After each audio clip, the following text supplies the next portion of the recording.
ವೀಕ್ಷಕರಿಗೆ ನಮಸ್ಕಾರ. ನಾವಿವತ್ತು ನವರಾತ್ರಿಯ 4ನೇ ದಿನ. ನಾನಿರ್ತಕ್ಕಂಥ ಸ್ಥಳ ಇದು ಕುಬ್ಜಾ ನದಿ ತೀರ. ಇದು ಕುಂದಾಪುರದಿಂದ 35 ಕಿಲೋಮೀಟರ್ ದೂರದಲ್ಲಿರ್ತಕ್ಕಂತಹ ಬ್ರಾಹ್ಮಿ ದುರ್ಗಾಪರಮೇಶ್ವರಿ ದೇವಸ್ಥಾನ. ಇಲ್ಲಿ ದುರ್ಗಾಪರಮೇಶ್ವರಿ ನವರಾತ್ರಿಯ 4ನೇ ದಿನವಾದಂತಹ ಕೂಷ್ಮಾಂಡ ರೂಪಿಣಿ ರೂಪದಲ್ಲಿ ನಮಗೆಲ್ಲರೂ ದರ್ಶನ ಕೊಡ್ತಾ ಇದ್ದಾಳೆ. ಇಲ್ಲಿಯ ವಾತಾವರಣ ನೋಡಿದರೆ ಬಹಳ ವಿಶೇಷವಾಗಿದೆ. ಸುತ್ತಮುತ್ತಲು ಗುಡ್ಡ ಬೆಟ್ಟ, ಹರಿಯುವ ನೀರು, ನಿಜಕ್ಕೂ ಎಷ್ಟು ಪ್ರಶಾಂತವಾಗಿದೆ ಅಂತಂದರೆ ಇಲ್ಲೇ ಒಂದು 2 ದಿನ ಇರುವಣೋ ಅನ್ನುವಂತಹ ಒಂದು ಮನೋಭಾವ ಎಲ್ಲರಿಗೂ ಕೂಡ ಬರುತ್ತೆ.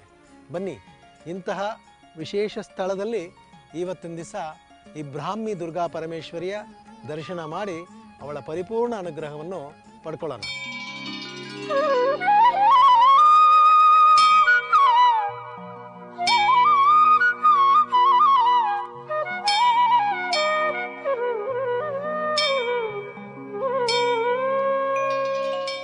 ವೀಕ್ಷಕರೇ, ನಾವು ನವರಾತ್ರಿಯ 4ನೇ ದಿನವಾದಂಥ ಇವತ್ತು ಕಮಲಶಿಲೆಯಲ್ಲಿ ಕುಬ್ಜಾ ನದಿ ತಟದಲ್ಲಿದ್ದೀವಿ. ಈ ನದಿ ಬಹಳ ಸುಂದರವಾಗಿ ಹರಿತಾ ಇದೆ. ಈ ನದಿಗೆ ಒಂದು ಹಿನ್ನೆಲೆತೆ ಇದೆ.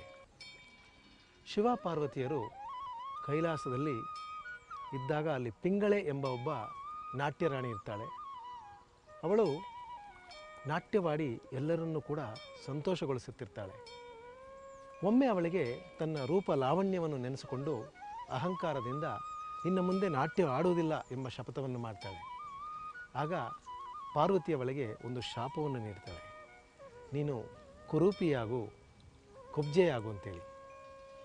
ಅವಳು ಶಾಪ ವಿಮೋಚನೆಯನ್ನು ಪಡೆದು ಇಲ್ಲಿ ಬಂದು ಈ ಕುಬ್ಜಾ ನದಿಯಾಗಿ ಹರಿತಾ ಇದ್ದಾಳೆ. ಆದರೆ ಯಾವ ರೀತಿ ಶಾಪ ವಿಮೋಚನೆ ಪಡೆದಳು, ಆ ತಾಯಿ ಈ ಸ್ಥಳದಲ್ಲಿ ಹೇಗೆ ಬಂದಳು, ಆ ಚರಿತ್ರೆಯನ್ನು ಹೋಗ್ತಾ ಹೋಗ್ತಾ ನೋಡೋಣ ಬನ್ನಿ.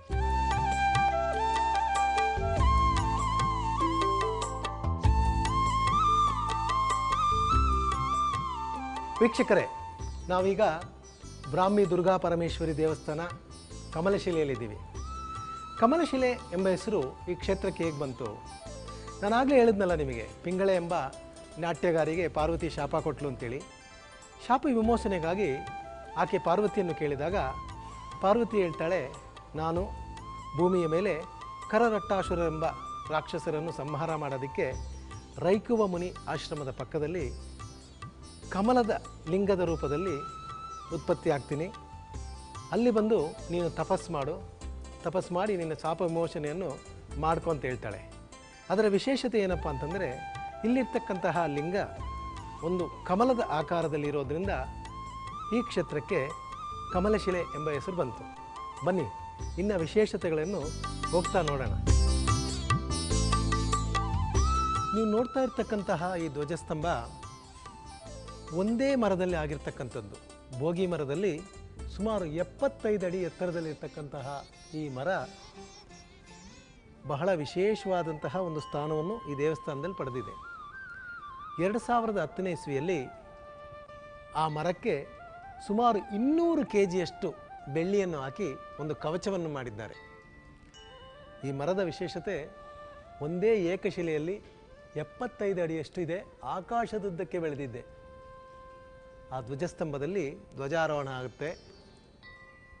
ಹಬ್ಬಗಳು, ನವರಾತ್ರಿ, ವಿಶೇಷವಾದ ದಿನಗಳಲ್ಲಿ ಆ ಧ್ವಜಾರೋಹಣದ ಜೊತೆ ಇಲ್ಲಿ ಎಲ್ಲ ಕಾರ್ಯಗಳು ಕೂಡ ಪ್ರಾರಂಭ ಆಗುತ್ತೆ.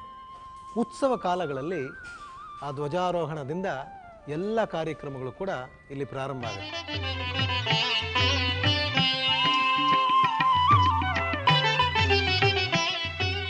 ಆತ್ಮೀಯರೇ, ನವರಾತ್ರಿಯ 4ನೇ ದಿನವಾದಂಥ ಇವತ್ತು ಆ ಮಹಾತಾಯಿ ನಮಗೆ ಕೂಷ್ಮಾಂಡ ರೂಪಿಣಿಯಾಗಿ ದರ್ಶನ ಕೊಡ್ತಾ ಇದ್ದಾಳೆ. ದಿನನಿತ್ಯ ನಿಮಗೆ ಈ ನವರಾತ್ರಿ ಕಾಲದಲ್ಲಿ ಒಂದೊಂದು ಕಡೆ ಆ ದೇವಿಯ ಹಲವಾರು ಮಹಿಮೆಗಳನ್ನು ತೋರಿಸ್ತಾ ಬರ್ತಾ ಇದ್ವಿ. ಇವತ್ತಿನ ದಿವಸ ಈ ಕಮಲಶಿಲೆಯಲ್ಲಿ ಕಮಲದ ರೂಪದಲ್ಲಿ ಆ ದೇವಿ ಲಿಂಗ ಸ್ವರೂಪಿಣಿಯಾಗಿ ಕಾಣಿಸ್ಕೊಳ್ತಾ ಇದ್ದಾಳೆ. ಬನ್ನಿ, ಅವಳ ದರ್ಶನವನ್ನು ಮಾಡೋಣ.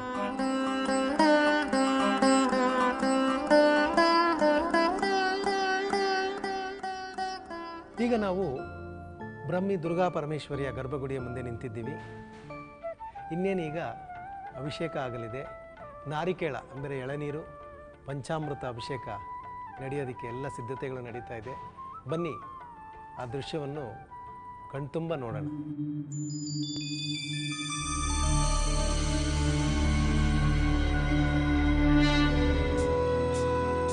ವಂದೇ ವಾಂಛಿತಲಾಭಾಯ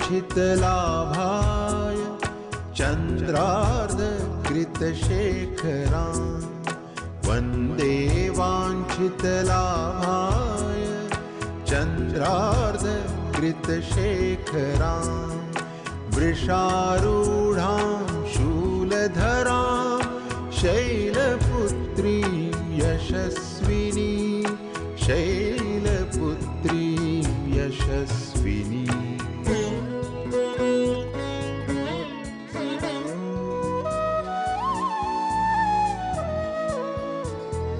दधाना करपद्माभ्याम् अक्षमालाकमण्डलु दधाना करपद्माभ्याम् अक्षमालाकमण्डलु देवी प्रसीदतु मयि ब्रह्मचारिण्यनुत्तमा ब्रह्मचारिण्यनुत्तमा.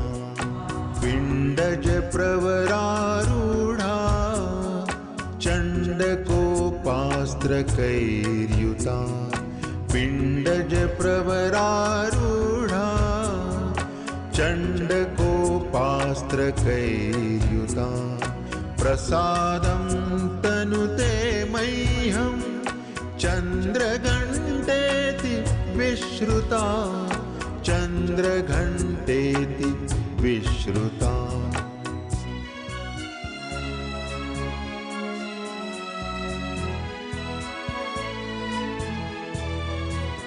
सिद्धगन्धर्वयक्षाद्यैरसुरैरमरैरपि सिद्धगन्धर्वयक्षाद्यैरसुरैरमरैरपि सेव्यमाना सदा भूयात् सिद्धिदा सिद्धिदायिनी सिद्धिदा सिद्धिदायिनी.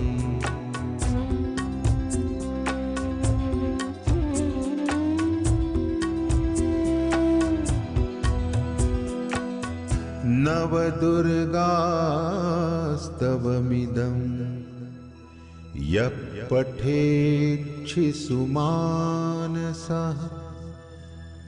धनं धान्यं बलं कीर्तिम् आयुः सौख्यं च विन्दति. दुर्गतिं तस्य भक्तस्य दुर्गा दुर्गतिहारिणी दुर्गतिं तस्य भक्तस्य दुर्गा दुर्गतिहारिणी. पाठमात्रेण नाशत्वम् आशु प्रापयते ध्रुवम्.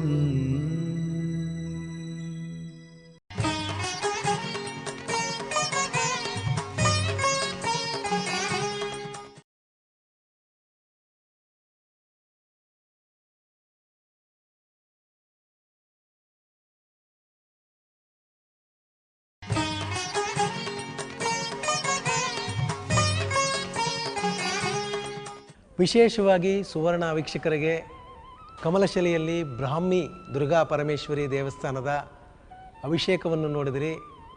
ಈಗ ಅಲಂಕಾರ ಮುಗಿದಿದೆ.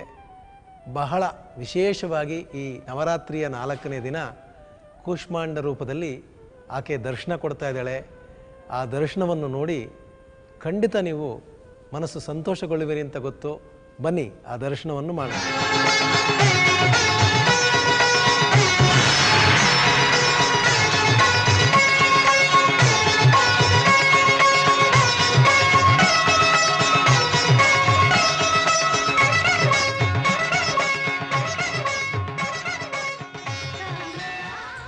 ನೋಡ್ತಾ ಇರ್ತಕ್ಕಂತಹ ಸಣ್ಣದಾಗಿ ಒಂದು ಲಿಂಗದ ರೂಪ ನೋಡ್ತಾ ಇದ್ದೀರಿ. ಆ ಲಿಂಗದ ಸುತ್ತ ಒಂದು ರೀತಿಯ ಹಳದಿಯ ಲೇಪ ಇದೆ. ಸಾಮಾನ್ಯವಾಗಿ ದೇವಸ್ಥಾನಗಳಲ್ಲಿ ಅಷ್ಟದಿಗ್ಬಂಧನ ಮಾಡ್ತಾರೆ. ಆದರೆ ಈ ದೇವಸ್ಥಾನದಲ್ಲಿ ಅಲ್ಲಿ ಮಾಡಿರ್ತಕ್ಕಂತಹ ಆ ದಿಗ್ಬಂಧನ ಏನಪ್ಪ ಅಂತಂದರೆ, ಪ್ರತಿ ತಿಂಗಳು ಏಕಾದಶಿ ದಿವಸ ಇಲ್ಲಿ ಹೊರಗಿಂದ ತಂದಂತಹ ಮೃತ್ತಿಗೆಯನ್ನು ವಾಸನಾದಿ ದ್ರವ್ಯಗಳನ್ನು ಹಾಕಿ ಆ ಲೇಪವಂತೆ ಮಾಡಿ ಆ ಲಿಂಗದ ಸುತ್ತ ಇಟ್ಟಿರ್ತಾರೆ. ಅಭಿಷೇಕ ಮಾಡಿದರೂ ಕೂಡ ಆ ಲೇಪ ಹಾಗೇ ಇರುತ್ತೆ. ಮತ್ತೆ ಇನ್ನೊಂದು ಏಕಾದಶಿ ದಿವಸ ಅಂದರೆ 1 ತಿಂಗಳ ನಂತರ ಆ ದಿಗ್ಬಂಧನವನ್ನು ತೆಗೆದು ಇಲ್ಲಿ ಬರ್ತಕ್ಕಂತಹ ಭಕ್ತಾದಿಗಳಿಗೆ ವಿಶೇಷವಾದ ಪ್ರಸಾದವಾಗಿ ಕೊಡ್ತಾರೆ. ಆ ಪ್ರಸಾದದಿಂದ ಹಲವಾರು ಕಾಯಿಲೆಗಳು ವಾಸಿಯಾಗಿದೆ, ಮಕ್ಕಳಿಲ್ಲದವರಿಗೆ ಮಕ್ಕಳಾಗಿದೆ. ಎಂಥ ಕಠಿಣವಾದಂತಹ ಒಂದು ತೊಂದರೆ ಇದ್ದರೂ ಕೂಡ ಅದೆಲ್ಲವೂ ಕೂಡ ಪಾರಾಗುವಂತಹ ವಿಶೇಷ ಪ್ರಸಾದವಾಗಿ ಆ ದಿಗ್ಬಂಧನ ಪ್ರಸಾದ ಈ ಸ್ಥಳದ ವಿಶೇಷವಾದಂತಹ ಸುದ್ದಿ. ಅಂಬಿಕೆ ನೀನೇ, ತ್ರಯಂಬಿಕೆ ನೀನೇ, ಈಶ್ವರಿ ನೀನೇ, ಪರಮೇಶ್ವರಿ ನೀನೇ, ಶಕ್ತಿಯು ನೀನೇ, ಪರಾಶಕ್ತಿಯು ನೀನೇ, ಲಲಿತೆಯು ನೀನೇ, ಹರಿನಲೋಚನೆ ನೀನೇ.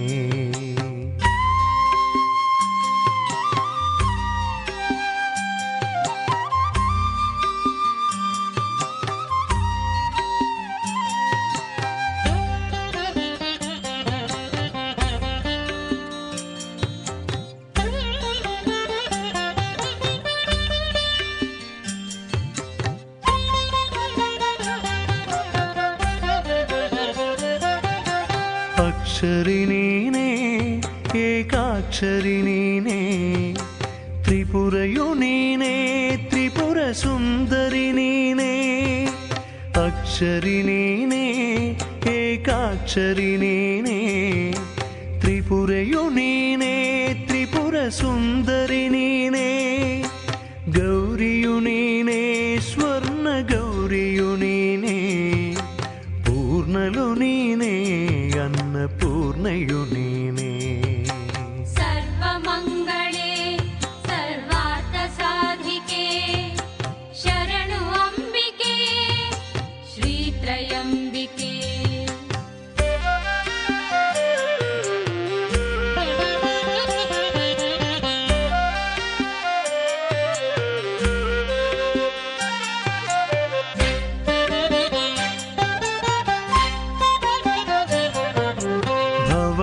ನೀನೇ, ಭುವನೇಶ್ವರಿ ನೀನೇ, ಭಾರತಿ ನೀನೇ, ಭಾವಗೋಚರಿ ನೀನೇ.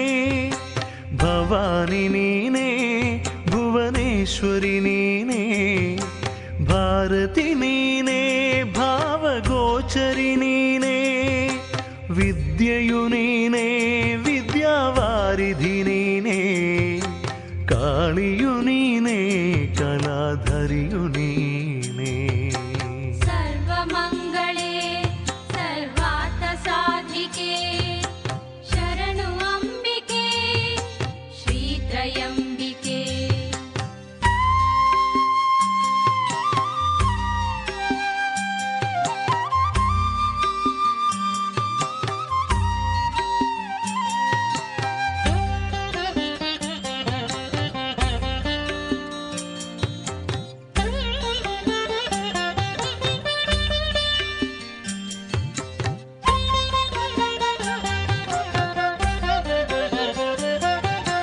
ಸೌಮ್ಯಯು ನೀನೇ, ಸೌದಾಮಿನಿ ನೀನೇ, ತ್ರಿಗುಣಯು ನೀನೇ, ತ್ರಿಪುರಾಂಬಿಕೆ ನೀನೇ.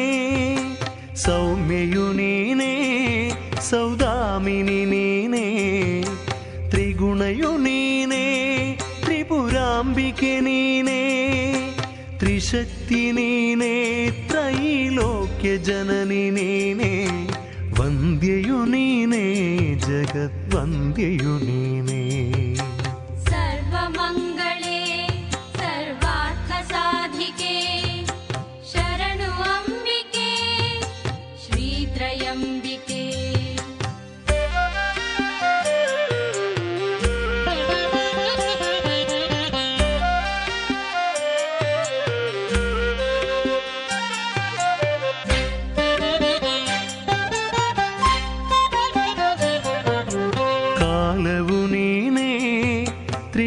ತ್ರಿಕಾಲಜ್ಞಯು ನೀನೇ ಬ್ರಾಹ್ಮಿಯು ನೀನೇ ಬ್ರಹ್ಮಜ್ಞಾನಿಯು ನೀನೇ ಕಾಲವು ನೀನೇ ತ್ರಿಕಾಲಜ್ಞಯು ನೀನೇ ಬ್ರಾಹ್ಮಿಯು ನೀನೇ ಬ್ರಹ್ಮಜ್ಞಾನಿಯು ನೀನೇ ಚಂಡಿಯು ನೀನೇ ಚಾಮುಂಡೇಶ್ವರಿ ನೀನೇ ಚತುರಯು ನೀನೇ ಚತುರಾನನ ಸತಿ ನೀನೇ ಸರ್ವಮಂಗಳೇ ಸರ್ವಾರ್ಥ ಸಾಧಿಕೆ ಶರಣು ಅಂಬಿಕೆ. ಭಕ್ತಾದಿಗಳೇ, ನವರಾತ್ರಿ ಸಮಯದಲ್ಲಿ ಕಳೆದ 4 ದಿನಗಳಿಂದ ನಮ್ಮ ಜೊತೆ ಇದ್ದು ಆ ತಾಯಿಯನ್ನು ಹಲವಾರು ರೂಪಕದಲ್ಲಿ ದರ್ಶನ ಮಾಡಿದ್ದೀರಿ. ಇವತ್ತಿನ ದಿವಸ 4ನೇ ದಿನವಾಗಿ ಕಮಲಶಿಲೆ ಬ್ರಾಹ್ಮಿ ದುರ್ಗಾ ಪರಮೇಶ್ವರಿಯ ದರ್ಶನವು ನಿಮಗಾಗಿದೆ. ಆ ಮಹಾತಾಯಿ ನಿಮಗೆ ಸಕಲ ಸೌಭಾಗ್ಯಗಳನ್ನು ಕೊಡಲಿ ಅಂತ ಬೇಡ್ತಾ, ಇನ್ನೊಂದು ಮುಖ್ಯವಾದಂತಹ ವಿಚಾರ, ನೀವು ನಮ್ಮ ಜೊತೆ ಇದ್ದು ನಾಳೆ ಕನ್ನರಪಾಡಿ ಜಯದುರ್ಗಾ ಪರಮೇಶ್ವರಿಯನ್ನು ದರ್ಶನ ಮಾಡೋದಕ್ಕೆ ಸಿದ್ಧರಾಗಿ.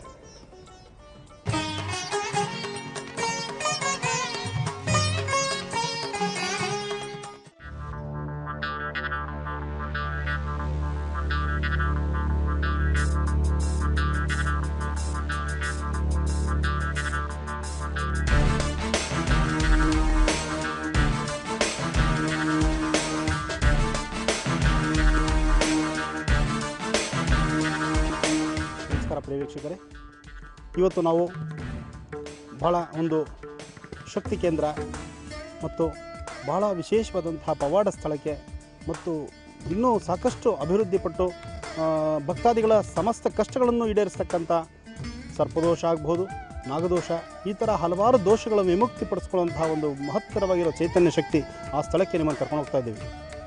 ಬನ್ನಿ, ಇವತ್ತಿನ ದಿವಸ ಈ ಒಂದು ಕಮಲಶಿಲೆ ದುರ್ಗಾ ಪರಮೇಶ್ವರಿನ ದರ್ಶನ ಮಾಡಿ ಬರೋಣ. ಭಾಳ ಒಂದು ವಿಶೇಷವಾಗಿ ಮನಸ್ಸಿಗೆ ಆಹ್ಲಾದಕರವಾಗಿ ಪ್ರವಾಸಿ ತಾಣವಾದಂಥದ್ದು ಮತ್ತು ನೈಸರ್ಗಿಕ ತತ್ವವಾಗಿರ್ತಕ್ಕಂಥದ್ದು, ವಿಶೇಷವಾಗಿ ಅಲಂಕೃತವಾಗಿರ್ತಕ್ಕಂಥ ದುರ್ಗಾ ಪರಮೇಶ್ವರಿನ ನಾವು ದರ್ಶನ ಮಾಡಿ ಬರೋಣ.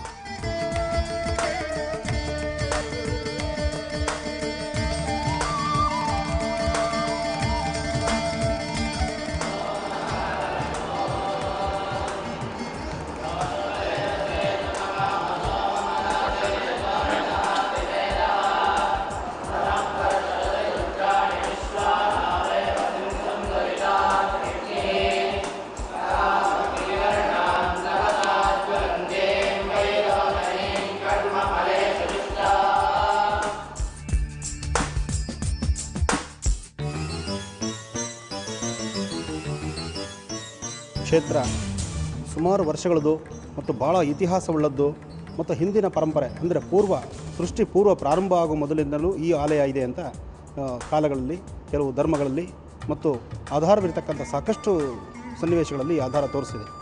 ಇದು ತಾವು ಇಲ್ಲೇ ಇರೋದ್ರಿಂದ, ಇಲ್ಲೇ ಇದರ ಪೂರ್ವಾಪ ತಿಳಿದಿರೋದ್ರಿಂದ ನಿಮಗೆ ಇದರ ಬಗ್ಗೆ ಅನಿಸಿಕೆ? ಇಲ್ಲಿಯ ಕ್ಷೇತ್ರ ಮಹಾತ್ಮೆ ಅಂತ ಹೇಳುವಂಥದ್ದು ಸ್ಕಾಂದ ಪುರಾಣದ ಸಹ್ಯಾದ್ರಿ ಖಂಡದ 24ರಿಂದ 29ನೇ ಅಧ್ಯಾಯದವರೆಗೆ ಸವಿಸ್ತಾರವಾಗಿ ವಿವರಿಸಲ್ಪಟ್ಟಿದೆ. ಇಲ್ಲಿ ಇರತಕ್ಕಂತಹ ದೇವಿ ಲಿಂಗರೂಪಿ, ಕಮಲದಷ್ಟೇ ನುಣುಪಾದ ಕಮಲವನ್ನೇ ಹೋಲುವಂತಹ ಶಿಲಾರೂಪದ ಲಿಂಗೆಯಾಗಿ ಪಾತಾಳದಿಂದ ಆವಿರ್ಭವಿಸಿದ್ದಾಳೆ. ಕಮಲೇತಿ ಶಿಲಾಹೊಯು, ಈಗಾಗಲೇ ಹೇಳಿದ ಹಾಗೆ ಕಮಲೇತಿ ಶಿಲಾಖೇಸ್ಮಿನ್ ಬ್ರಹ್ಮಾಣಿ ಲಿಂಗರೂಪಿಣಿ, ಕಮಲವನ್ನೇ ಹೋಲುವಂತಹ ಕಮಲ ಶಿಲೆಯಾಗಿ ಪಾತಾಳದಿಂದ ಲಿಂಗೆಯಾಗಿ ಬ್ರಾಹ್ಮಿ ದುರ್ಗಾ ಪರಮೇಶ್ವರಿಯಾಗಿ ನಂಬಿದ ಭಕ್ತರ ಸಂಕಷ್ಟಗಳನ್ನೆಲ್ಲ ಪರಿಹಾರ ಮಾಡ್ತಾ ತೊರೆಯುತ್ತಾ ಸದಾ ಅನುಗ್ರಹಿಸ್ತಾ ಇಲ್ಲಿ ನೆಲೆ ನಿಂತಿದ್ದಾಳೆ. ಈ ಲಿಂಗಾಕಾರವಾಗಿ ಬಂದಂತಹ ದುರ್ಗಾ ಪರಮೇಶ್ವರಿ ಕಮಲದ ಆಕಾರದಲ್ಲಿದೆ ಅಂತ ಇಲ್ಲಿನ ಪ್ರತಿ. ಆದರೆ ಕಮಲದ ಆಕಾರದಲ್ಲಿರ್ತಕ್ಕಂತಹ ಈ ಲಿಂಗಾಕಾರವಾಗಿರ್ತಕ್ಕಂಥ ಬ್ರಾಹ್ಮಿ ದುರ್ಗಾ ಪರಮೇಶ್ವರಿ ಹಿಂದೆ ಇರ್ತಕ್ಕಂಥ ಉತ್ಸವ ಮೂರ್ತಿ ಅಥವಾ ಅಲಂಕಾರ ಮೂರ್ತಿ ಹಿಂದೆ ಇದ್ದರೂ ಸಹಿತ ಇದೇ ಮಾದರಿ ಹೋಲುವಂಥ ಕೊಲ್ಲೂರು ಮೂಕಾಂಬಿಕಾ ಮತ್ತು ಬ್ರಾಹ್ಮಿ ದುರ್ಗಾ ಪರಮೇಶ್ವರಿ ಅಕ್ಕ ತಂಗಿಯರು ಅಂತ ಹೇಳಿ ಇಲ್ಲಿನ ಒಂದು ಶಾಸನಗಳು ಮತ್ತು ಇಲ್ಲಿರ್ತಕ್ಕಂಥ ಕೆಲವು ಆಧಾರಗಳು ಪ್ರತಿಬಿಂಬಿಸ್ತಾ ಇದೆ.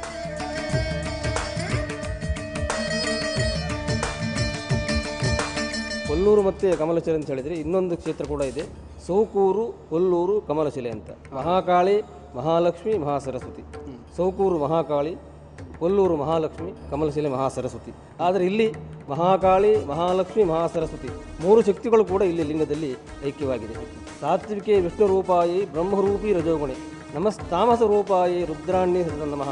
3 ಶಕ್ತಿಗಳು ಇಲ್ಲಿ ತ್ರಿಮೂರ್ತ್ಯಾತ್ಮಕವಾದ ಶಕ್ತಿಗಳು ಕೂಡ, ತ್ರಿಮೂರ್ತ್ಯಾತ್ಮಕವಾದ ಅತಿಶಕ್ತಿಗಳು ಕೂಡ ಇಲ್ಲಿ ಬ್ರಾಹ್ಮಿ ಧೀಶಕ್ತಿಯಾದಂತಹ ಬ್ರಾಹ್ಮಿ ಅಂತ ಹೇಳುವಂತಹ ಬ್ರಾಹ್ಮಿ ಶಕ್ತಿ ಕೂಡ ಇಲ್ಲಿ ಅಡಕವಾಗಿದೆ. ಎಷ್ಟು ವಿಶೇಷವಾಗಿದೆ ಈ ವಿಶೇಷತೆಗಳು, ಇಲ್ಲಿರ್ತಕ್ಕಂಥ ಸೃಷ್ಟಿ ಧರ್ಮಗಳು, ಆ ತಾಯಿಯ ಮೂಲ ಅವತಾರ, ಇದೆಲ್ಲವನ್ನು ನೋಡಿದಾಗ ಮೈ ನೆವರೇರಿಸುವಂತಹ ಒಂದು ಶಕ್ತಿ ಚೈತನ್ಯ ಇಲ್ಲಿ ತಾಯಿಯಲ್ಲಿ ನಾವು ನೋಡಬಹುದು. ಬ್ರಾಹ್ಮಿ ದುರ್ಗಾ ಪರಮೇಶ್ವರಿ, ಬ್ರಾಹ್ಮಿ ದುರ್ಗಾ ಆ ಕೇಳೋ ಹೆಸರಲ್ಲೇ ಮೈ ನೆವರೇರಿಸುವಂತಹ ರೀತಿಯಲ್ಲಿದೆ. ಇಂಥ ಕ್ಷೇತ್ರನ ನೀವೆಲ್ಲರೂ ಒಂದು ಸರಿ ಸಂದರ್ಶಿಸಬೇಕು. ಪ್ರತಿಯೊಬ್ಬರು ಬಂದು ಇಲ್ಲಿ ದರ್ಶನ ಮಾಡಬೇಕು. ಮತ್ತು ಇಲ್ಲಿ ಸಾಕಷ್ಟು ಎಂಥ ಸಮಸ್ಯೆಗಳಿದ್ರೂ ಸಹಿತ, ಆರೋಗ್ಯ ಸಮಸ್ಯೆ ಆಗಲಿ, ದೇಹ ಬಾಧೆ ಆಗಲಿ, ಋಣಬಾಧೆ ಆಗಲಿ, ಸರ್ಪದೋಷವಾಗಲಿ, ಇವೆಲ್ಲವನ್ನು ವಿಮುಕ್ತಿಪಡಿಸುವಂತಹ ಏಕೈಕ ಕ್ಷೇತ್ರ ಇದಾಗಿರುತ್ತದೆ. ಇಲ್ಲಿ ನಾಗತೀರ್ಥ ಅಂತಕ್ಕಂಥದ್ದಿದೆ. ನಾಗತೀರ್ಥ, ಕುಬ್ಜ ನದಿ. ಈ ಕುಬ್ಜ ನದಿ ವೈಶಿಷ್ಟ್ಯತೆಗಳು ಬಹಳ ಇದೆ. ಹಾಗೆ ನೋಡ್ಕೊಂಡ್ರೆ ನಾಗತೀರ್ಥನೂ ಇದೆ. ನಾಗತೀರ್ಥ ಬಂದಿರತಕ್ಕಂಥದ್ದು ರಹಸ್ಯ ಸ್ಥಾನದಿಂದ ಬಂದಂತಹದ್ದು. ಇವೆರಡು ಸಂಗಮವಾಗಿರ್ತಕ್ಕಂಥ ಕ್ಷೇತ್ರದಲ್ಲಿ ಇಲ್ಲಿ ಉಗಮವಾಗಿರುವಂತಹದ್ದು ಬ್ರಾಹ್ಮಿ ದುರ್ಗಾ ಪರಮೇಶ್ವರಿ. ಬಹಳ ವಿಶೇಷ. ಬನ್ನಿ, ಇವತ್ತು ನಿಮ್ಮೆಲ್ಲರ ಹೆಸರಲ್ಲೂ ಸೇರಿ ಇಲ್ಲೊಂದು ಸಂಕಲ್ಪ ಮಾಡಿಸೋಣ. ಈ ಸಂಕಲ್ಪದಿಂದ ನಿಮ್ಮೆಲ್ಲರಿಗೂ ಒಳ್ಳೆಯದಾಗಲಿ, ಲೋಕೇ ಸಮಸ್ತ ಸುಖಿನೋ ಭವಂತು ಅನ್ನೋ ಮಾತಿಗೆ ಪರಿಪಕ್ವವಾದಂತಹ ಅರ್ಥಗರ್ಭಿತವಾದಂತಹ ಅಂಶ ಈ ತಾಯಿಯ ಆಶೀರ್ವಾದದಿಂದ ನಿಮ್ಮೆಲ್ಲರಿಗೂ ಸಿಗಲಿ ಅಂತ ಹೇಳಿ ಈಗ ಸಂಕಲ್ಪ ಮಾಡಿಸೋಣ. ಅಭಯದಾತೆ ಬ್ರಾಹ್ಮಿ ದುರ್ಗಾಂಬಿಕೆ, ಅಭಯದಾತೆ ಬ್ರಾಹ್ಮಿ ದುರ್ಗಾಂಬಿಕೆ, ಭವ ಸಂಕಟನಿಗೂ ಜಗದಂಬಿಕೆ, ಅಭಯದಾತೆ ಬ್ರಾಹ್ಮಿ ದುರ್ಗಾಂಬಿಕೆ, ಭವ ಸಂಕಟನಿಗೂ ಜಗದಂಬಿಕೆ, ಅಭಯದಾತೆ ಬ್ರಾಹ್ಮಿ ದುರ್ಗಾಂಬಿಕೆ.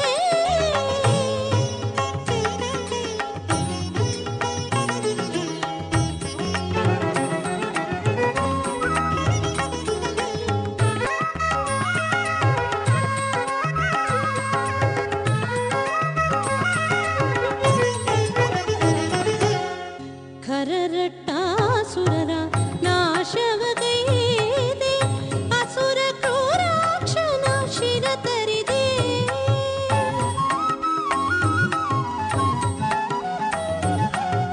ಖರರಟ್ಟಾಸುರರ ನಾಶವಗೈದೆ, ಅಸುರ ಕ್ರೂರಾಕ್ಷನ ಶಿರ ತರಿದೆ, ರೈತ್ವಾದಿ ಮುನಿಗಳ ಸೇವೆಯ ಪಡೆದೆ, ಸುಪಾರ್ಶ್ವನಿಗೊಲಿದೆ, ಮೋಕ್ಷ ನೀಡಿದೆ, ಶಂಕರಿ ಶುಭಕರಿ ಶ್ರೀಯ ಭಯಂಕರಿ ಕಿಂಕರ ಪೊರೆ ಪರಮೇಶ್ವರಿ, ಶಂಖ ಚಕ್ರಧರ ವ್ಯಾಘ್ರವಾಹಿನಿ ದೇವಿ ಶಿರವ ಬಳಿವೆ ಕರವ ಮುರಿವೆ ತಾಯೇ, ಅಭಯದಾತೆ ಬ್ರಾಹ್ಮಿ ದುರ್ಗಾಂಬಿಕೆ.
ನಾವು ಹಿಂದೆ ನೋಡಿದಂಥ ಕಮಲಶಿಲೆಗೆ ಸಂಬಂಧಪಟ್ಟಂಥ ಬ್ರಾಹ್ಮಿ ದುರ್ಗಾ ಪರಮೇಶ್ವರಿಯ ಕ್ಷೇತ್ರದಲ್ಲೇ ಮತ್ತೊಂದು ವಿಶೇಷವಾದಂತಹ ತುಂಬ ದೊಡ್ಡದೊಂದು ಗುಹೆ.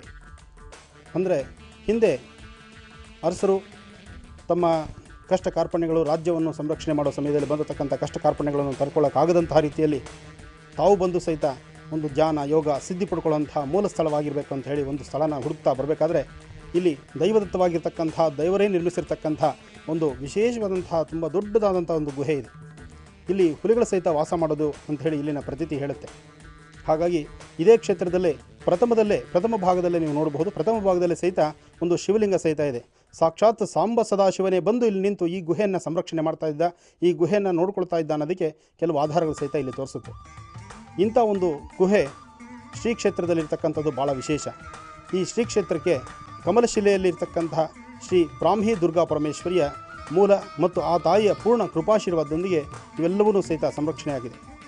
ಇಲ್ಲಿ ಹಿಂದಿನ ಕಾಲದಲ್ಲಿ ಅಂದರೆ ದೇವತೆಗಳ ಕಾಲದಲ್ಲಿ ಅಸುರರ ಬಾಧೆ ತಾಳಕ್ಕಾಗದಿರ ದೇವೇಂದ್ರ ಸಹಿತ ತನ್ನ ರಾಜ್ಯ ಬಿಟ್ಟು ದೇವಲೋಕ ಬಿಟ್ಟು ಇಂಥ ಗುಹೆಗಳಲ್ಲಿ ಬಂದು ಈ ತರಹ ಒಂದು ಗುಹೆಯಲ್ಲಿ ಒಂದು ಒಳಗೆ ಸೇರ್ತಿದ್ದ, ಇಲ್ಲಿ ತಮ್ಮ ಒಂದು ರಕ್ಷಣೆ ಮಾಡ್ಕೊಳ್ತಾ ಇದ್ದ ಅನ್ನೋದಕ್ಕೆ ಹಲವಾರು ಸ್ಥಳ ಪುರಾಣಗಳು ಸಹಿತ ಇಲ್ಲಿ ಹೇಳುತ್ತೆ. ಇಂಥ ಸ್ಥಳವಾದಂಥ ಇಂಥ ಒಂದು ಮಹತ್ತರವಾಗಿರುವಂಥ ಗುಹೆ, ಈ ಗುಹೆಯಲ್ಲಿ ಒಳಭಾಗದಲ್ಲಿ ಸುಮಾರು ದೂರ ನಾವು ಒಳಗಡೆ ಪ್ರವೇಶ ಮಾಡಿದಾಗ ಆ ಗುಹೆ ಮಧ್ಯಭಾಗದಲ್ಲಿ ಸಿಗುವಂಥದ್ದು ಬ್ರಾಹ್ಮಿ, ಮಾಹೇಶ್ವರಿ, ಕೋಮಾರಿ, ಹಾಗೆ ವಿಶೇಷವಾದಂತಹ ಶಕ್ತಿ ಚೈತನ್ಯವಾಗಿರುವಂತಹ ತ್ರಿಶಕ್ತಿ ಸಮನ್ವಿತವಾಗಿರ್ತಕ್ಕಂಥ ದುರ್ಗಾ ಪರಮೇಶ್ವರಿ ಮತ್ತು ಮಹಾಲಕ್ಷ್ಮಿ, ಮಹಾಸರಸ್ವತಿ 3 ಜನ ಶಕ್ತಿಗಳ ಸಹಿತ ನಾವು ಒಳಗಡೆ ನೋಡ್ಬೋದು.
ಈ ಹಿಂದೆ ನಾನು ನಿಮಗೆ ತಿಳಿಸಿರೋ ಪ್ರಕಾರ ತಾಯಿಯ ಮೂಲ ಕ್ಷೇತ್ರವಾದ ಆ ಸ್ಥಳದ ಇನ್ನೊಂದು ವಿಶೇಷ ಅಂತ ಹೇಳಿದ್ರೆ, ಇಲ್ಲಿ ಕುಬ್ಜಾ ನದಿ ಮತ್ತು ನಾಗತೀರ್ಥ 2 ಸಂಗಮ ಕ್ಷೇತ್ರದಲ್ಲೇ ಉದ್ಭವವಾದಂಥ ದೇವಿ ಅಂತ ನಾನು ಹೇಳಿದ್ದೆ ನಿಮಗೆ. ಅಂತಹ ದೇವಿ ಉದ್ಭವವಾದಂತಹ ಸ್ಥಳದಲ್ಲಿ ತಾಯಿಯನ್ನು ಪ್ರಾರ್ಥನೆ ಮಾಡಿ ಈ ನಾಗದೇವತೆಗಳಿಗೆಲ್ಲರಿಗೂ ನಾಗಗಳಿಗೆ ಹಲವಾರು ಸಮಸ್ಯೆಗಳು ಬಂದಾಗ ಗರುಡ ತನ್ನ ಆಹಾರಕ್ಕಾಗಿ ನಾಗಗಳನ್ನು ಸಂಹಾರ ಮಾಡ್ಕೊಂಡು ಬರೋ ಕಾಲದಲ್ಲಿ ನಾಗಗಳೆಲ್ಲ ಬಂದು ತಾಯಿಯನ್ನು ಪ್ರಾರ್ಥನೆ ಮಾಡಿ ಕೇಳ್ಕೊಳ್ಳುತ್ತೆ. ಮಹಾತಾಯಿ ಜಗಜ್ಜನನಿ, ನಮ್ಮೆಲ್ಲರ ರಕ್ಷಣೆ ನೀವು ಕೋರಬೇಕಾಗಿದೆ, ನಮ್ಮೆಲ್ಲರ ರಕ್ಷಣೆ ಬೇಕಾಗಿದೆ, ಈ ರಕ್ಷಣೆ ನೀನು ಕೊಡಬೇಕು ತಾಯಿ ಅಂತ ಕೇಳಿದಾಗ ಅದರಲ್ಲಿ ನಾಗನಲ್ಲಿ ತುಂಬ ದೊಡ್ಡದಾದಂಥ ಒಬ್ಬ ನಾಗನ ಹೇಳಿ, ನೀನು ವೈಕುಂಠದಲ್ಲಿರ್ತಕ್ಕಂಥ ಶ್ರೀಮಾನ್ ನಾರಾಯಣನ ಸಮೀಪಕ್ಕೆ ನೀನು ಹೇಳು, ನೀನು ಉಳಿದ ನಾಗನ್ನೆಲ್ಲ ನನ್ನ ಆಸ್ಥಾನದಲ್ಲೇ ನಾನು ಸಂರಕ್ಷಿಸ್ತೇನೆ ಅಂತ ಹೇಳಿ ಈ ಒಂದು ಗುಹೆಯಲ್ಲಿ ವಿಶೇಷವಾದಂಥ ರೀತಿಯಲ್ಲಿರ್ತಕ್ಕಂಥ ಈ ಗುಹೆಯಲ್ಲಿ ಎಲ್ಲ ನಾಗಗಳನ್ನು ಸಹಿತ ಇಲ್ಲಿ ಸಂರಕ್ಷಣೆ ಮಾಡಿ ಇಲ್ಲಿ ವಿಶೇಷವಾದ ರೀತಿಯಲ್ಲಿ ಹೇಳಿದಂಥ ಸ್ಥಳ ಇದು. ಇಲ್ಲಿ ನಾಗಗಳ ಸಹಿತ ಸಾಕಷ್ಟಿದೆ. ಈ ನಾಗಗಳು ಇವತ್ತು ನೆನೆವಲ್ಲ, ತುಂಬ ಪುರಾತನ ಕಾಲವಂತಹದ್ದು. ಈ ಥರ ಪ್ರತಿಷ್ಠಾಪನೆ ಯಾರೊಬ್ಬರು ಪ್ರತಿಷ್ಠಾಪನೆ ಮಾಡುವಂಥದ್ದಲ್ಲ. ಈ ಥರ ಒಂದು ಗುಹೆ ಮತ್ತು ಇಲ್ಲಿ ಉಗಮ ಸ್ಥಳವಾದಂಥ ನಾಗತೀರ್ಥ ಇಲ್ಲಿ ಉಗಮ ಸ್ಥಳ. ಇಲ್ಲಿ ನಾಗತೀರ್ಥ ಉಗಮ ಸ್ಥಳವಾದ್ದರಿಂದ ಈ ತೀರ್ಥನ ಯಾರು ಪ್ರೋಕ್ಷಣೆ ಮಾಡ್ಕೊಳ್ತಾರೋ, ಯಾರು ಇದರಲ್ಲಿ ಒಂದು ಸ್ನಾನ ಸಂಧ್ಯಾವನೆ ಮಾಡ್ತಾರೋ ಅಥವಾ ಇದರಲ್ಲಿ ನಾಗದೋಷ ಇರತಕ್ಕಂಥವ್ರು ಬಂದು ಇಲ್ಲಿ ಪ್ರಾರ್ಥನೆ ಮಾಡಿ ಇಲ್ಲಿ ದರ್ಶನ ಮಾಡ್ತಾರೋ ಅವರೆಲ್ಲ ಥರ ಸಮಸ್ಯೆಗಳು ಸಹಿತ ದೂರ ಆಗುತ್ತೆ. ಈ ಥರ ಒಂದು ವಿಶೇಷವಾದಂತಹ ಶಕ್ತಿ ಬಹುಶಃ ನಮ್ಮ ಭರತಖಂಡದಲ್ಲೇ ಎಲ್ಲೂ ಇಲ್ಲ ಅಂತ ಹೇಳ್ಬೋದು. ಈ ಥರ ಚೈತನ್ಯ ಇರತಕ್ಕಂಥ ನಾಗದೇವತೆಗಳಿರ್ತಕ್ಕಂಥ ನಾಗತೀರ್ಥ ಇರತಕ್ಕಂಥ ಸ್ಥಳ ಈ ಗುಹಾಂತರವಾಗಿರ್ತಕ್ಕಂಥದ್ದು.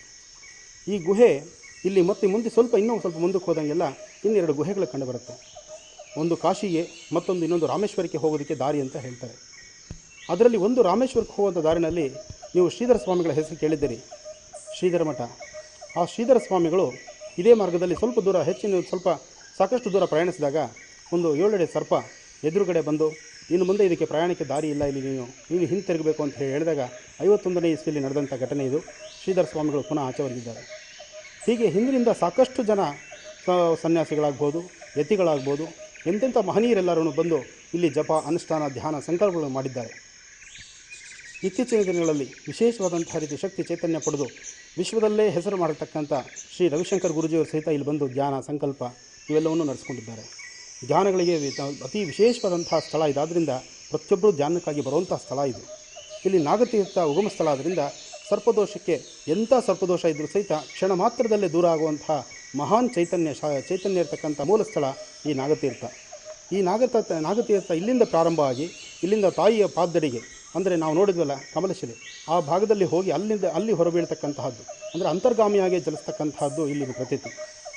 ಅದರಿಂದ ನೀವೆಲ್ಲರೂ ಬರಬೇಕು, ಬಂದು ಈ ಗುಹೆಯನ್ನು ನೋಡಿ, ಗುಹೆಯಲ್ಲಿರ್ತಕ್ಕಂಥ ಈ ಒಂದು ಮೂಲ ರಹಸ್ಯಗಳನ್ನು ತಿಳ್ಕೊಳ್ಳಿ. ಇಲ್ಲಿ ಬಂದಾಗ ನಿಮ್ಮೆಲ್ಲರಿಗೂ ಮನಸ್ಸು ಸಮಾಧಾನ, ಶಾಂತಿ ಇವೆಲ್ಲವೂ ಬೇಕಾದಷ್ಟು ಸಿಗುತ್ತೆ. ಅದರಿಂದ ಎಲ್ಲರೂ ಇಲ್ಲಿ ಬರಲಿ ಅಂತ ನಾನು ಕೇಳ್ಕೊಳ್ತೇನೆ. ಮತ್ತು ಕ್ಷೇತ್ರದಲ್ಲಿರ್ತಕ್ಕಂಥ ನಾಗದೇವತೆಯ ಪೂರ್ಣ ಆಶೀರ್ವಾದ ನಿಮ್ಮೆಲ್ಲರಿಗೂ ಸಿಗಲಿ ಅಂತ ನಾನು ಪ್ರಾರ್ಥಿಸ್ತೇನೆ. ಗುಹೆ ಪ್ರಯಾಸ, ಗುಹೆಯಲ್ಲಿ ಹೋಗಿ ಬರುವಂಥ ರೀತಿ, ಹೋಗಿ ಬರಬೇಕಾದ್ರೆ ಬೇಕಾಗುವಂಥ ಧೈರ್ಯ, ಇವೆಲ್ಲವನ್ನೂ ನಾವು ನೋಡಿದ್ವಿ. ಈ ಥರ ಒಂದು ಪವಿತ್ರವಾದಂಥ ಸ್ಥಳ ಮತ್ತು ಪುಣ್ಯವಾದಂಥ ಸ್ಥಳ ನಮ್ಮೆಲ್ಲರಿಗೂ ನೋಡೋಕ್ಕೆ ಸಿಕ್ಕಿರೋದು ಒಂದು ಭಾಗ್ಯ. ಇಂಥ ಭಾಗ್ಯನ ನೀವು ಎಲ್ಲರೂ ನೋಡಲಿ ಅಂತ ನಾವು ಇಷ್ಟಪಡ್ತೀವಿ.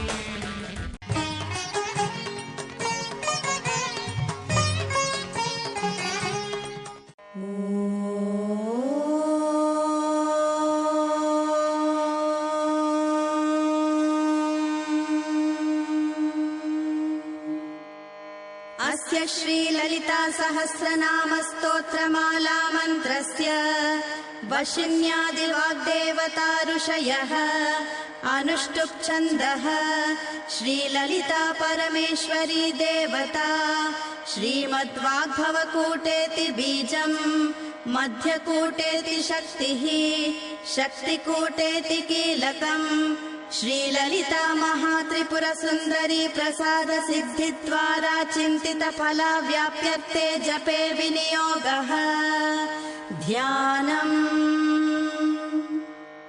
सिन्धूरारुणविग्रहां त्रिनयनां माणिक्यमौलिस्फुरत् तारानायकशेखरां स्मितमुखीमापीनवक्षोरुहाम् पाणिभ्यामलिपूर्णरत्नचषकं रक्तोत्पलं बिभ्रतीं सौम्यां रत्नघटस्थरक्तचरणां ध्यायेत् परामम्बिकाम् अरुणां करुणां तरङ्गिताक्षीं धृतपाशाङ्कुशपुष्पबाणचापाम् अणिमादिभिरावृतां मयूखैरहमित्येव विभावये भवानीम् ध्यायेत् पद्मासनस्थां विकसितवदनां पद्मपत्रायताक्षीं हेमाभां पीतवस्त्रां करकलितलसद्धेम पद्माम्बराङ्गीं सर्वालङ्कारयुक्तां सततमभयदां भक्तनम्रां भवानीं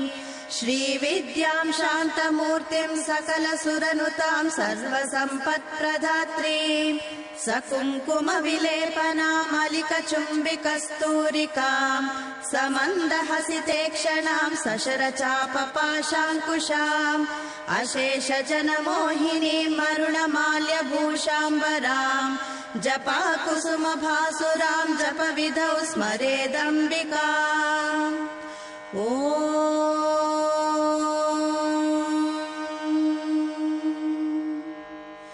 श्रीमाता श्रीमहाराज्ञी श्रीमत्सिंहासनेश्वरी चिदग्निकुण्डसम्भूता देवकार्यसमुद्यता उद्यद्भानुसहस्राभा चतुर्बाहुसमन्विता रागस्वरूपपाषाढ्या क्रोधाकाराङ्कुशोज्ज्वला मनोरूपेक्षुकोदण्डा पञ्चतन्मात्रसायका निजारुणप्रभापूरमज्जद्ब्रह्माण्डमण्डला चम्पकाशोकपुन्नागसौगन्धिकलसत्कचा कुरुविन्दमणिश्रेणी कनत्कोटीरमण्डिता अष्टमी चन्द्रविभ्राजदलिकस्थलशोभिता मुखचन्द्रकलङ्काभमृगनाभिविशेषका वदनस्मरमाङ्गल्यग्रहतोरणचिल्लिका वक्त्रलक्ष्मीपरीवाहचलन्मीनाभलोचना नवचम्पकपुष्पाभनासा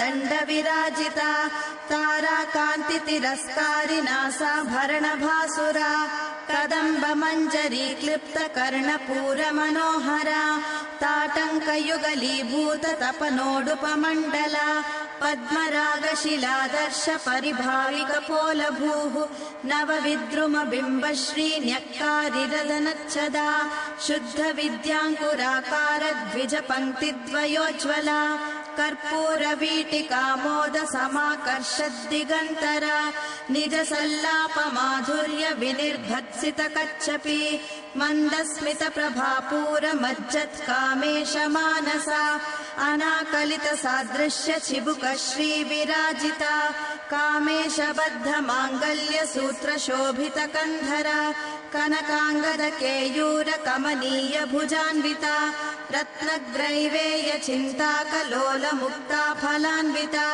कामेश्वर प्रेम रत्नमणि प्रतिपणस्तनी नाभ्यालवाल रोमाली लता फलकुचद्वयी लक्ष्य रोमलता धारता समुन्नेय मध्यमा स्तनभारदलन्मध्य पट्टबन्धवलित्रया अरुणारुण कौसुम्ब वस्त्र भास्वत्कटीतटे रत्नकिङ्किणिकारम्य रशनादामभूषिता कामेश ज्ञात सौभाग्यमार्दवोरुद्वयान्विता माणिक्य मुकुटाकार जानुद्वय विराजिता इन्द्रगोप परिक्षिप्त स्मरतूणा भजङ्गिका गूढगुल्फा कूर्म पृष्ठा जयिष्णु प्रपदान्विता नकदीदिति सञ्चन्न नमज्जन तमो गुणा पदद्वय प्रभाजाल पराकृत सरोरुहा शिञ्जानमणि मञ्जीर मण्डित श्रीपदाम्बुजा मराली मन्दगमना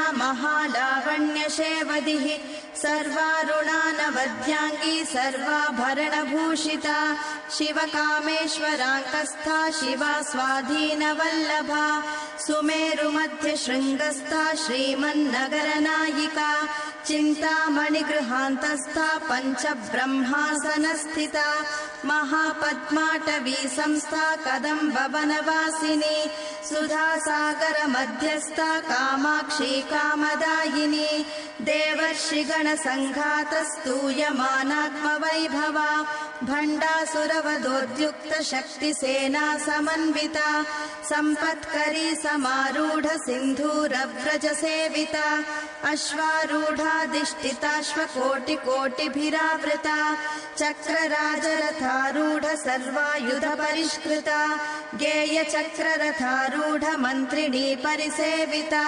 गिरिचक्ररथारूढ दण्डनाथा पुरस्कृता ज्वालामालिनिका क्षिप्त वह्नि प्राकार मध्यगा भण्ड सैन्यवदोद्युक्त शक्ति विक्रम हर्षिता नित्या पराक्रमाटोप निरीक्षण समुत्सुका भण्डपुत्र वदोद्युक्त बाला विक्रमनन्दिता मन्त्रिण्यम्बा विरचिता विशङ्गवदतोषिता विशुक्र प्राणहरणा वाराही वीर्यनन्दिता कामेश्वर मुखालोक कल्पित श्री गणेश्वरा महागणेश निर्भिन्न विघ्न यंत्र प्रहर्षिता भण्डासुरेन्द्र निर्मुक्त शस्त्र प्रत्यस्त्र वर्षिणी कराङ्गुलि नखोत्पन्न नारायण दशाकृतिः महापाशुपतास्त्राग्नि निर्दग्धासुर सैनिका कामेश्वरास्त्र निर्दग्ध सबण्डासुर शून्यका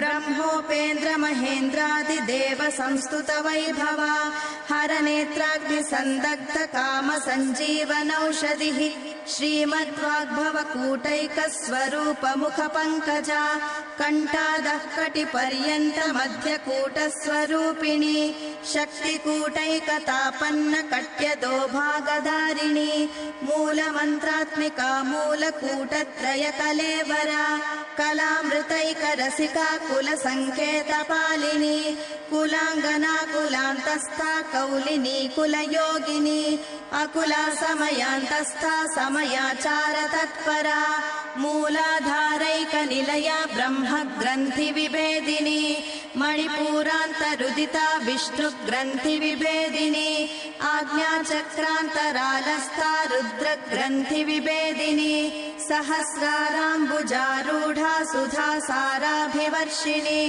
तटिल्लता समरुचिः षट्चक्रोपरि संस्थिता महाशक्तिः कुण्डलिनी विसतन्तु तनीयसी भवानी भावनागम्या भवारण्या कुठारिका भद्रप्रिया भद्रमूर्तिर्भक्त सौभाग्यदायिनी भक्तिप्रिया भक्तिगम्या भक्तिवश्या भयापहा शाम्भवी शारदाराध्या शर्वाणी शर्मदायिनी शाङ्करी श्रीकरी साध्वी शरच्चन्द्रनिभानना शातोदरी शान्तिमती निराधारा निरञ्जना निर्लेपा निर्मला नित्या निराकारा निराकुला निर्गुणा निष्कला शान्ता निष्कामा निरुपप्लवा नित्यमुक्ता निर्विकारा निष्प्रपञ्चा निराश्रया नित्यशुद्धा नित्यबुद्धा निरवध्या निरन्तरा निष्कारणा निष्कळङ्का निरुपाधिर्निरीश्वरा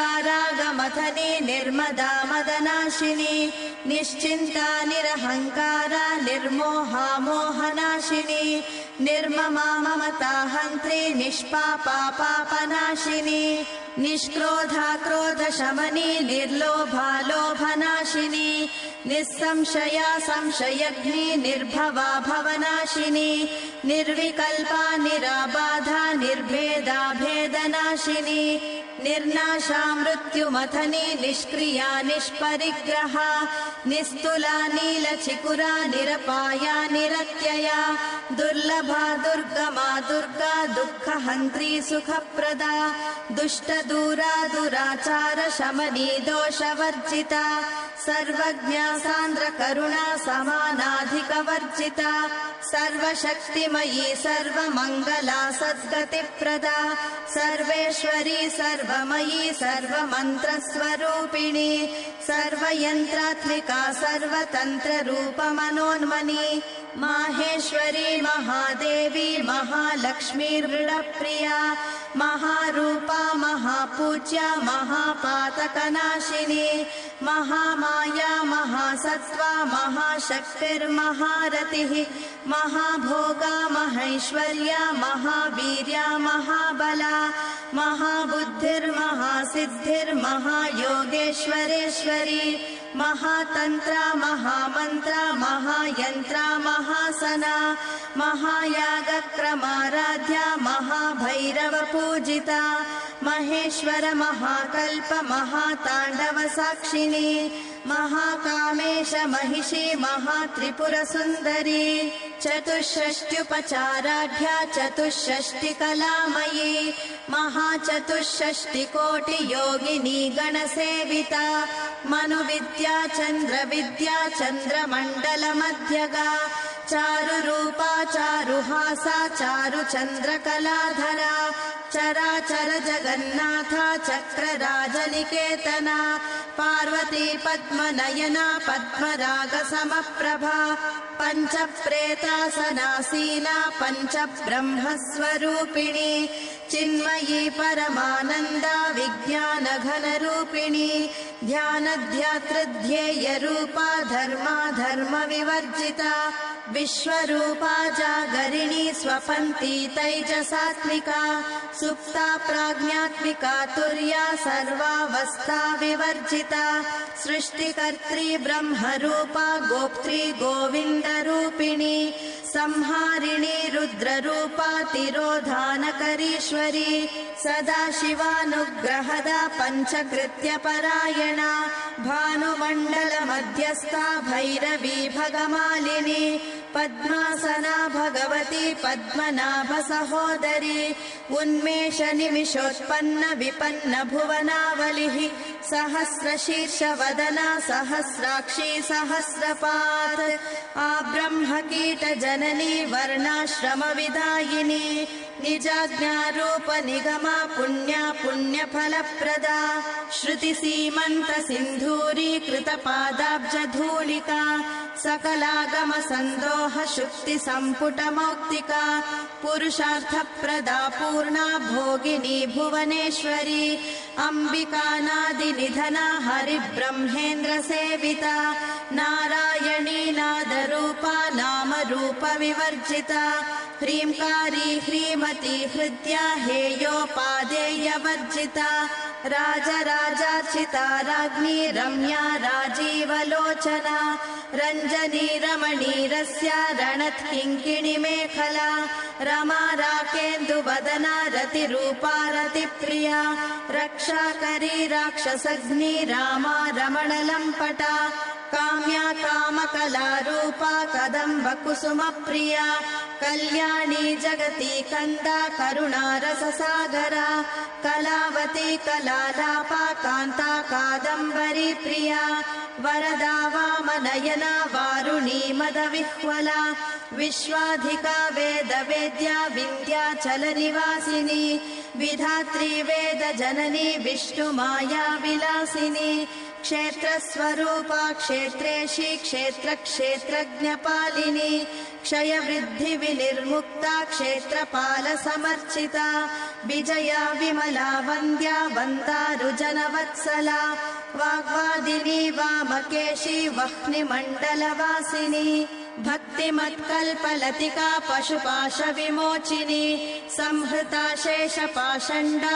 सदाचारप्रवर्तिका तापत्रयाग्निसन्तप्त समाह्लादनचन्द्रिका तरुणी तापसाराध्या तनुमध्या तमोपहा चितिस्तत्फललक्षार्था चिदेकरसरूपिणी स्वात्मानन्दलवीभूत ब्रह्माद्यानन्दसन्ततिः परा प्रत्यक्षितीरूपा पश्यन्ती परदेवता मध्यमा वैखरीरूपा भक्तमानसहंसिका कामेश्वरप्राणनाडी कृतज्ञा कामपूजिता शृङ्गाररससम्पूर्णा जया जालन्धरस्थिता ओढ्याणपीठनिलया बिन्दुमण्डलवासिनी रहोयागक्रमाराध्या रहस्तर्पणतर्पिता सद्यः प्रसादिनी विश्वसाक्षिणी साक्षिवर्जिता षडङ्गदेवतायुक्ता षड्गुण्यपरिपूरिता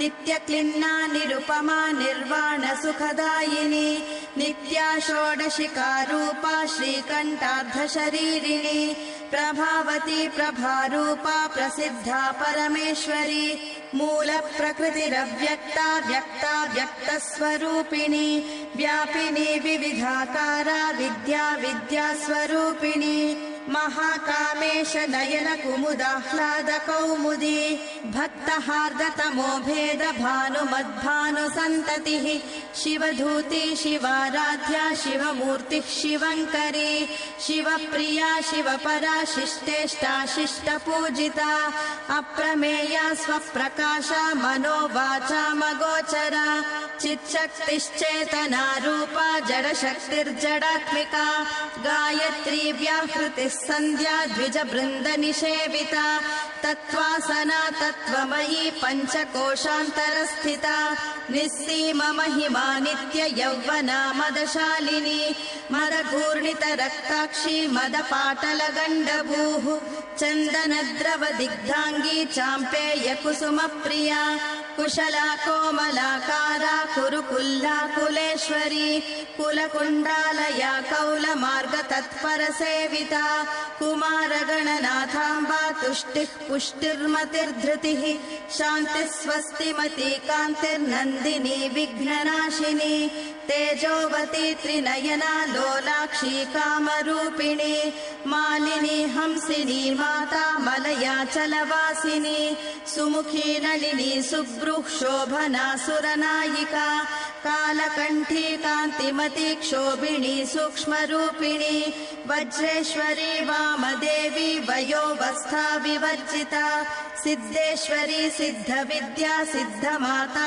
यशस्विनी विशुद्धचक्रनिलया रक्तवर्णा त्रिलोचना खड्वाङ्गादिप्रहरणा वदनैकसमन्विता पायसान्नप्रिया त्वक्स्था पशुलोकभयङ्करी अमृतादिमहाशक्तिसंवृता डाकिनीश्वरी अनाहताब्जनिलया श्यामा भावदनद्वया दंश्रोज्ज्वलाक्षमालादिधरा रुधिरसंस्थिता कालरात्र्यादिशक्त्यौघवृता स्निग्धौदनप्रिया महावीरेन्द्रवरदा राकिण्यम्बा स्वरूपिणी मणिपूराब्जनिलया वदनत्रयसंयुता वज्रादिकायुधोपेता डामर्यादिभिरावृता रक्तवर्णा मांसनिष्ठा गुढान्नप्रीतमानसा समस्तभक्तसुखदा लाकिन्यम्बा स्वरूपिणी स्वरूपिणी स्वादिष्ठानाम्बुजगता चतुर्वक्त्रमनोहरा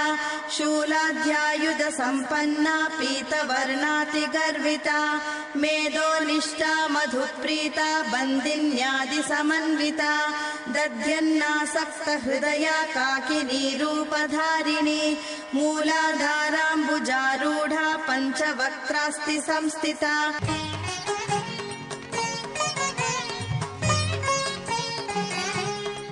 अंकुशादिप्रहरणा वरदादिनिषेविता मुद्गौतनासक्तचित्ता साकिन्यम्बा स्वरूपिणी आज्ञाचक्राब्जनिलया शुक्लवर्णा षडानना मज्जा संस्था हंसवती मुख्यशक्ति समन्विता हरिद्रानैकरसिका हाकिनीरूपधारिणी सहस्रदल पद्मस्था सर्ववर्णोपशोभिता सर्वायुधधरा शुक्ल संस्थिता सर्वतोमुखी सर्वौदनप्रीतचित्ता याकिन्यम्बा स्वरूपिणी स्वाहा स्वधामतिर्मेधा श्रुतिस्मृतिरनुत्तमा पुण्यकीर्तिः पुण्यलभ्या पुण्यश्रवणकीर्तना पुलोमजार्चिता बन्धमोचनी बर्बरालका विमर्शरूपिणी विद्या वियदादिजगत्प्रसूः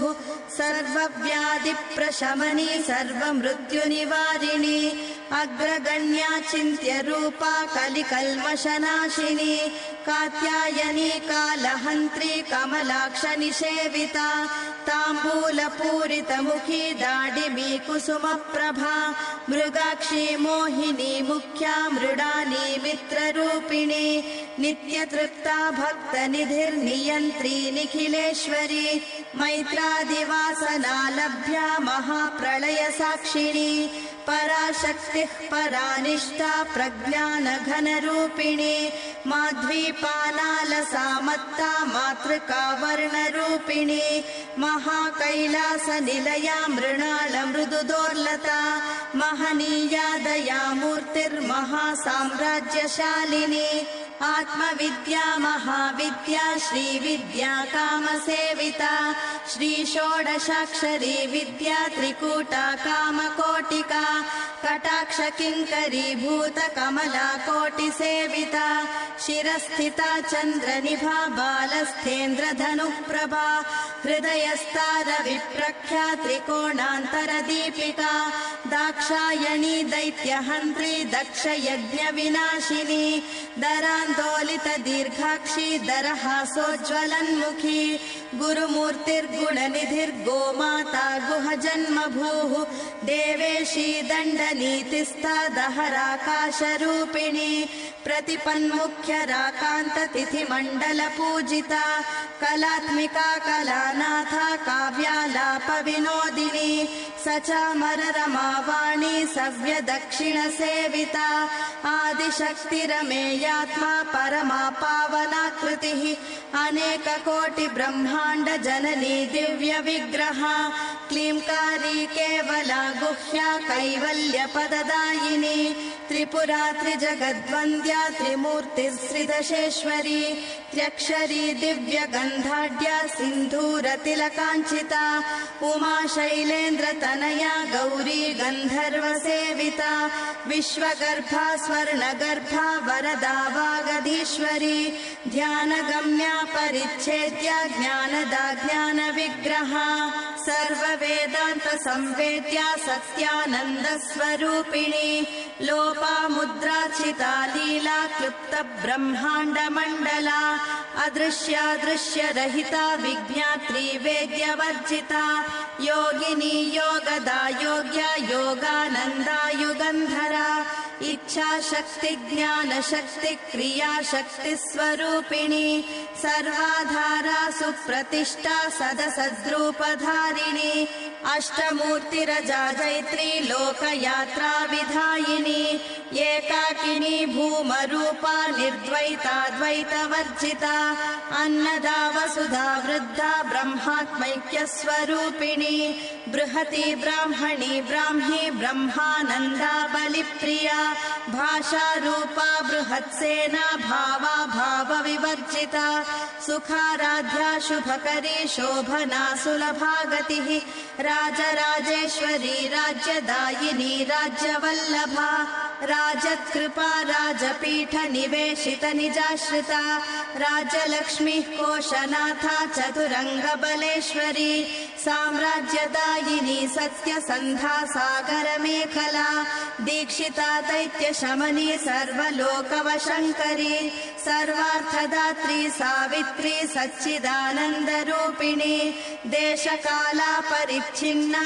सर्वगा सर्वमोहिनी सरस्वती शास्त्रमयी गुहाम्बा गुह्यरूपिणी सर्वोपाधिविनिर्मुक्ता सदा शिवपतिव्रता सम्प्रदायेश्वरी साध्वी गुरुमण्डलरूपिणी कुलोत्तीर्णा भगाराध्या माया मधुमतीमही गणाम्बा गुह्यकाराध्या कोमलाङ्गी गुरुप्रिया स्वतन्त्रा सर्वतन्त्रेशी दक्षिणामूर्तिरूपिणी सनकादिसमाराध्या शिवज्ञानप्रदायिनी चित्कलानन्दकलिका प्रेमरूपा प्रियङ्करी नामपारायणप्रीता नन्दिविद्यानटेश्वरी मिथ्या जगदधिष्ठाना मुक्तिदा मुक्तिरूपिणी लास्यप्रिया लयकरी लज्जारम्बाधिवन्दिता भवदा वसुधा वृष्टिः पापारण्यदवानला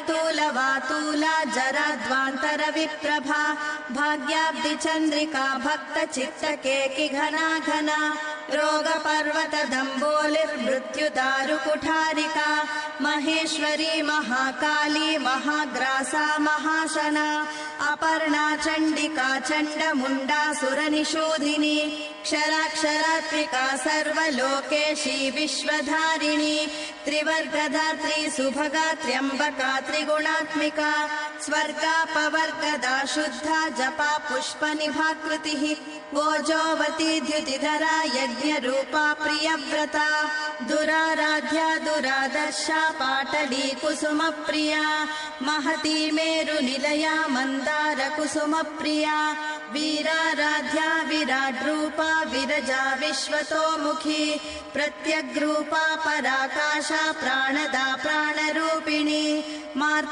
मार्ताण्डभैरवाराध्या मन्त्रिणी न्यस्तराज्यदूः त्रिपुरेशी जयत्सेना निस्त्रैगुण्या परापरा सत्यज्ञानानन्दरूपा सामरस्य परायणा कपर्दिनी कलामाला कामधुक्कामरूपिणी कलानिधिः काव्यकला रसज्ञा रससेवदिः पुष्टा पुरातना पूज्या पुष्करा पुष्करेक्षणा परञ्ज्योतिः परन्धामा परमाणुः परात्परा पाशहस्ता पाशहन्त्री परमन्त्रविभेदिनी मूर्ता मूर्ता नित्यतृप्ता मुनिमानसहंसिका सत्यव्रता सत्यरूपा सर्वान्तर्यामिनी सती ब्रह्माणी ब्रह्मजननी बहुरूपा बुधार्चिता प्रसवित्री प्रचण्डाज्ञा प्रतिष्ठा प्रकटाकृतिः प्राणेश्वरी प्राणदात्री पञ्चाशत्पीठरूपिणी विशृङ्खला विविक्तस्था वीरमाता वियक्प्रसूः मुकुन्दा मुक्तिनिलया मूलविग्रहरूपिणी भावज्ञा भवरोगघ्नी भवचक्रप्रवर्तिनी छन्दस्सारा शास्त्रसारा मन्त्रसारा तलोदरी उदारकीर्तिरुद्धाम वैभवा वर्णरूपिणी जन्म मृत्युजरा तप्त जन विश्रान्तिदायिनी सर्वोपनिषदुद्घुष्टा शान्त्यतीत कलात्मिका गम्भीरा गगनान्तस्था गर्विता गानलोलुपा कल्पनारहिता काष्ठा कान्ता कान्तार्धविग्रहा कार्यकारण निर्मुक्ता कामकेलितरङ्गिता कनत्कनकताटङ्का लीला विग्रहधारिणी अजाक्षय विनिर्मुक्ता मुग्धा क्षिप्रप्रसादिनी अन्तर्मुख समाराध्या बहिर्मुख सुदुर्लभा त्रयी त्रिवर्गनिलया त्रिस्था त्रिपुरमालिनी निरामया निरालम्बा स्वात्मा रामा सुधाश्रुतिः संसारपङ्क निर्मग्न समुद्धरण पण्डिता यज्ञप्रिया यज्ञकर्त्री यजमानस्वरूपिणी धर्माधारा धनाध्यक्ष धनधान्यविवर्धिनी विप्रप्रिया विप्ररूपा विश्वभ्रमणकारिणी विश्वग्रासा विद्रुमाभा वैष्णवी विष्णुरूपिणी अयोनिर्योनि निलया कूटस्था कुलरूपिणी वीरगोष्ठी प्रिया वीरा नैष्कर्म्यानादरूपिणी विज्ञानकलना कल्या विदग्धा बैन्दवासना तत्त्वाधिका तत्त्वमयी तत्त्वमर्थस्वरूपिणी सामगानप्रिया सौम्या सदाशिवकुटुम्बिनी सव्यापसव्यमार्गस्था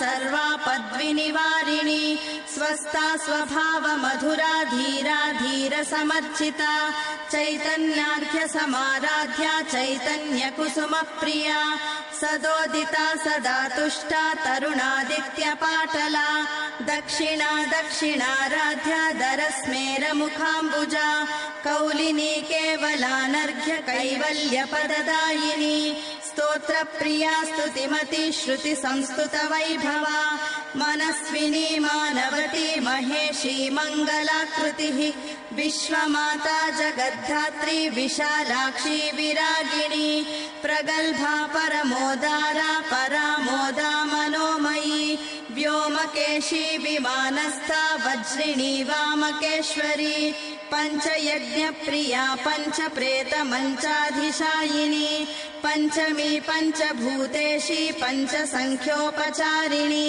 शाश्वती शाश्वतैश्वर्या शर्मदा शम्भुमोहिनी धराधरसुता धन्या धर्मिणी धर्मवर्धिनी लोकातीता गुणातीता सर्वातीता शमात्मिका बन्धूककुसुमप्रख्या बाला लीला विनोदिनी सुमङ्गली सुखकरी सुवेशाढ्या सुवासिनी सुवासिन्यर्चनप्रीता शोभना शुद्धमानसा बिन्दुतर्पणसन्तुष्टा पूर्वजा त्रिपुराम्बिका दशमुद्रा समाराध्या त्रिपुरा श्रीवशङ्करी ज्ञानमुद्रा ज्ञानगम्या ज्ञानज्ञेयस्वरूपिणी योनिमुद्रा त्रिखण्डेशी त्रिगुणाम्बा त्रिकोणगा अनघाद्भुतचारित्रा वाञ्छितार्थप्रदायिनी अभ्यासातिशयज्ञाता षडद्वातीतरूपिणी अव्याजकरुणामूर्तिरज्ञानध्वान्तदीपिका आबालगोपविदिता सर्वानुल्लङ्घ्य शासना श्रीचक्रराजनिलया श्रीमत्त्रिपुरसुन्दरी श्रीशिवा शिवशक्त्यैकरूपिणी ललिताम्बिका एवं श्रीललिता देव्या नाम्नां साहस्रकं जगुः इति श्रीललिता सहस्रनामस्तोत्रं सम्पूर्णम्।